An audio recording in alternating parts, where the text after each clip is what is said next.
माधवदास जी ठाकुर जी से बोले, आप 8 बार भोजन करते हो, यहीं रहो मंदिर में, कहां लेके जाऊंगा आपको, मैं जा रहा हूं अकेला। माधवदास जी चले गए, लेकिन जगन्नाथ भगवान को जाना था माधवदास जी के साथ।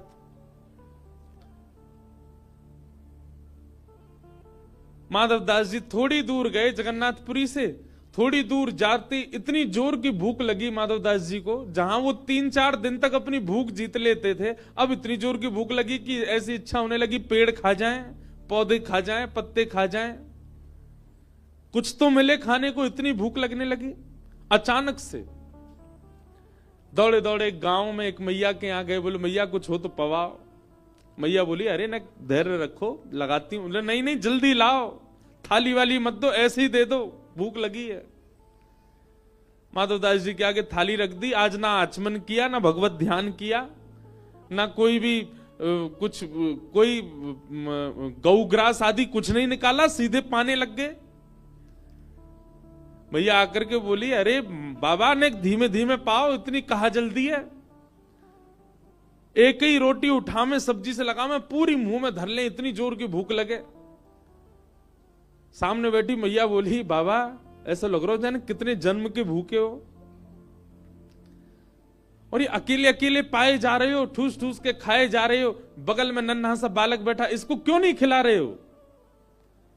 माधवदास जी ने ऐसे देखा, बोले कोई बालक नहीं। बोले कौन बालक मैया। बोले तुम्हारे बगल में बैठा तो है सांवला सा, ऐसे कमल जैसे नेत्र हैं, ऐसे सिहा सिहा के तुम्हारी थाली की ओर देख रहा है, इसको क्यों नहीं खिला रहे हो। माधवदास जी बोले कहां बैठा है। बोले ये बैठा। माधवदास जी समझ गए, नेत्र बंद करके कहा, महाप्रभु जगन्नाथ आप संगी ही हैं क्या। सो ठाकुर जी कान में बोले, हां जी।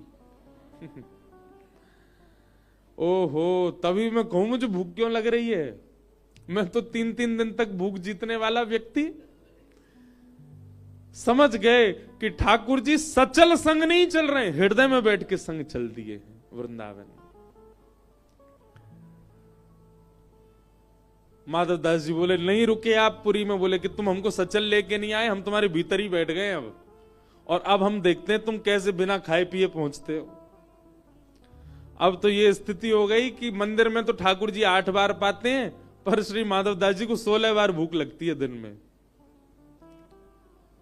रोज अपने नेत्र बंद करके प्रार्थना करते हैं माधवदास जी, ठाकुर जी नेक तो चलन दो, नेक तो आगे बढ़न दो, इतनी भूख क्यों लगवा रहे। बोले तुम हमको छोड़ के क्यों आए। बोले आ तो गए आप साथ में।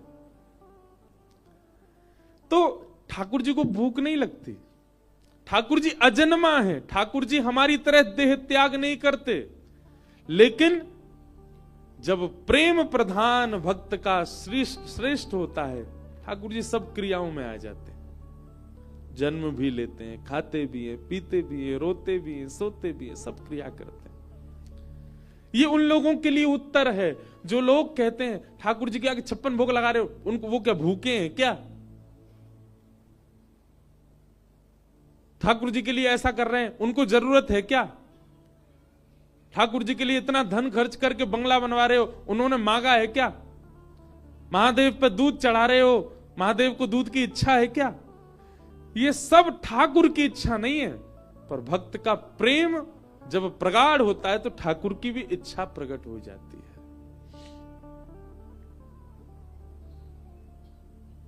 जन्माद्यस्य यतोऽन्वयादितरतश्चार्थे स्वविज्ञस्वराट् तेने ब्रह्म हृदय आदि कवये मुह्यन्ति यत्सूरयः तेजो वारि मृदां यथा विनिमयो यत्र सर्गो मृषा धाम्ना स्वेन सदा निरस्तकुहकं सत्यं परम धीमहि।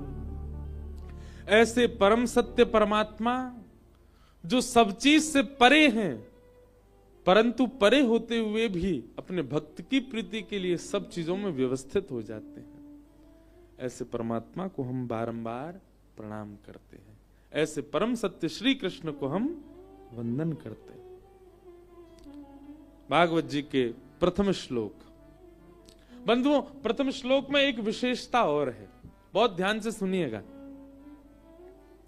श्रीमद् भागवत जी का प्रारंभ होता है जन्म शब्द से, और हम सब लोगों का प्रारंभ भी होता है जन्म से।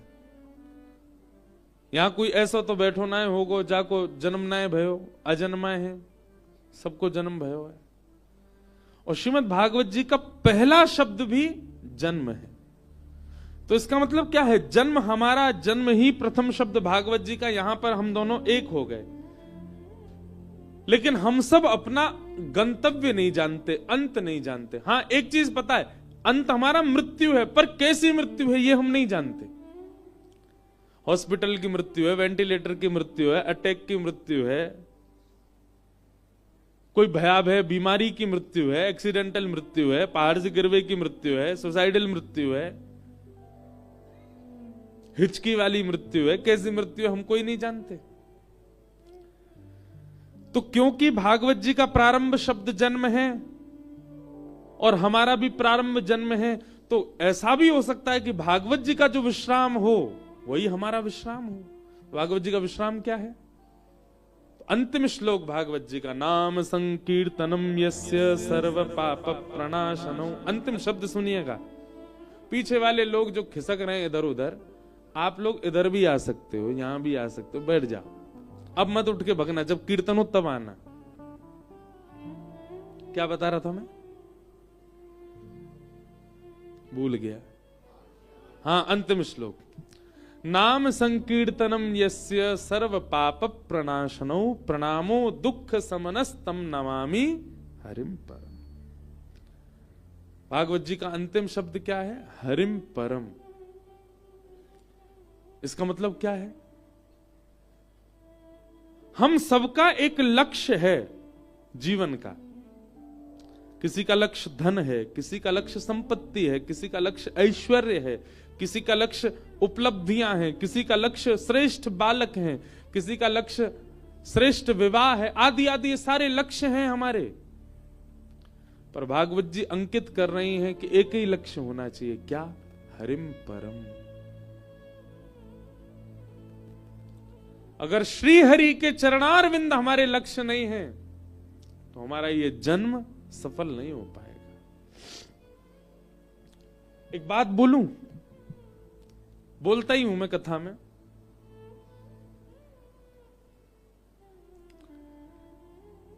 मानव के जितने लक्ष्य हैं ना जीवन में प्राप्त करने के, मुझे ये चाहिए, वो सारे लक्ष्य रावण के भी थे। एक सुंदर पत्नी, मंदोदरी बहुत सुंदर थी। जब सीता सुध लेने के लिए हनुमान जी गए, ढूंढ रहे थे सीता जी कहां हैं, तब हनुमान जी की दृष्टि मंदोदरी पर पड़ी। तो मंदोदरी के रूप को देख करके अनंत बलवंत श्री हनुमान जी महाराज, अष्ट सिद्ध नवनीत के दाता, साक्षात श्री हनुमान जी महाराज, जिनकी दृष्टि कभी चूक नहीं सकती, मंदोदरी को देख करके, शयन अवस्था में थी मंदोदरी, एक बार को हनुमान जी को लगा कहीं यही सिया जी तो नहीं है।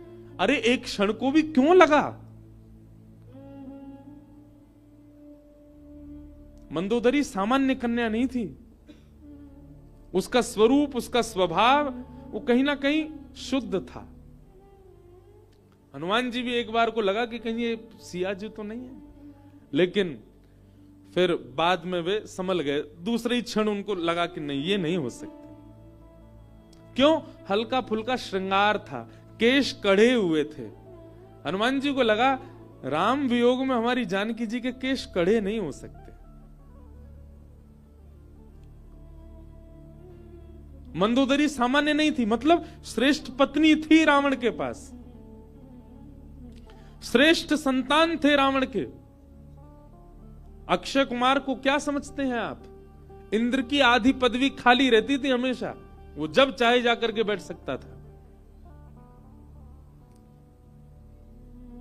साम्राज्य की कोई कमी नहीं, संपत्ति की कोई कमी नहीं, संतान की कोई कमी नहीं, पत्नी की कोई कमी नहीं, और सुंदरता। हमारे पूज्य नाना जी बताते थे कि रावण कोई भयावह कुरूप नहीं था, हम लोगों ने उसको कुरूप भयावह बनाया। रूप और तन से भी अच्छा था रावण। वो भयावह इसलिए लगता 10 मुख मानते हैं हम उसके, पर एक प्रकार से इसके पीछे एक और कारण है कि रावण के 10 मुख के अलावा रावण के पास 10 बुद्धिमानों के समान बुद्धि थी, इसीलिए भी उसको दशानन कहा जाता था।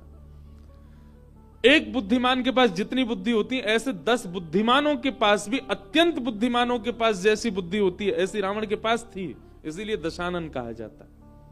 वो 24 घंटा 10 मुख लिए घूमता नहीं था, एक ही मुख में रहता था, लेकिन उसका बुद्धि इतनी प्रबल थी, इतनी तीव्र थी कि 10 अत्यंत विद्वान लोग मिलकर के जो निर्णय लेंगे वो अकेला रावण ले लेता था।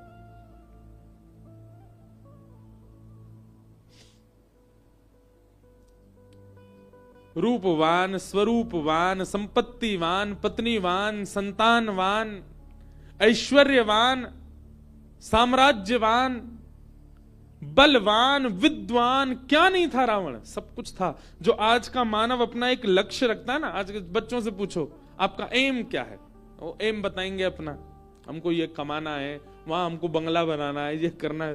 सब रावण के पास सब कुछ था। आप तो फिर भी एक एम रखते हो, आपके पूरे विश्व के मानवों के जितने एम होते हैं वो सब रावण के पास थे, पर राम नहीं थे।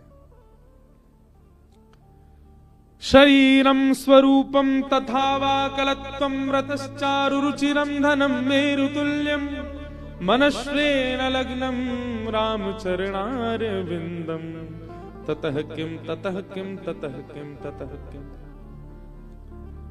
सब कुछ था रावण के पास, केवल उसका मन नहीं लगा था रामचरणारविंदों में,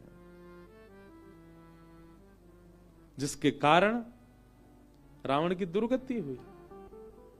इसलिए भैया हमारी एक बात मानिए, अगर आप कथा सुनते हैं, आप कंठी पहनते हैं, आप तिलक लगाते हैं, आप किंचित भी किसी भगवत प्रीति में हैं, भगवत मार्ग में हैं, भक्ति पथ पर हैं, कल को कोई पूछे कि आपका एम क्या है, आप उपलब्धि क्या चाहते हो, सब बताओ, पर सबके संग यह जोड़ के रखो, श्री कृष्ण प्राप्ति, राम चरणारविंदों की प्राप्ति, कृष्ण चरणारविंदों की प्राप्ति।